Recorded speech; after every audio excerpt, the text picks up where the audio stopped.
Dès 4 heures du matin, la cave de Villeséclande réceptionne les apports. Les blancs vendangés dans la nuit pour éviter leur oxydation, mais aussi les rouges.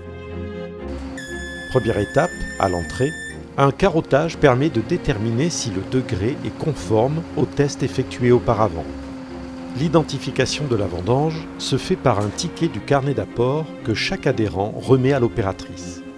Ensuite, c'est la pesée, puis la remise d'une fiche d'identification indiquant le nom de l'adhérent, le numéro de la parcelle, le cépage et son degré, le poids de la vendange.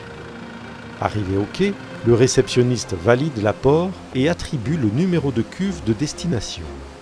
La traçabilité est ainsi parfaitement assurée pour chacune des cuvées. Une fois déchargée, une vis sans fin entraîne la vendange dans un égrappoir qui va séparer les grains des rafles. Celles-ci seront ensuite évacuées pour être étendues sur des champs.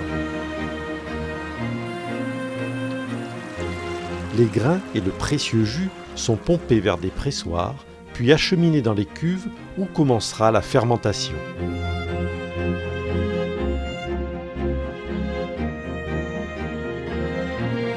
Avec ses 2 quais de déchargement et sa cuverie de 128 000 hectolitres, la cave de Villeséclande absorbe un trafic intense.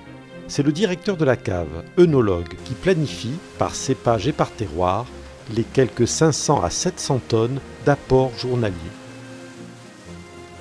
En complément des moyens de transport propres à ses adhérents, la cave a mis en place un système de convoyage par camion avec des bennes réparties sur tout le territoire.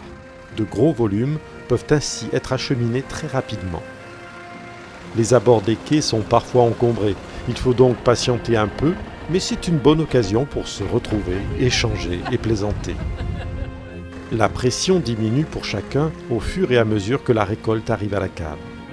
C'est maintenant au caviste et à l'œnologue de mener à bien la vinification des bonnes cuvées qui font la réputation des vignerons de la voie romaine et du Cabardès.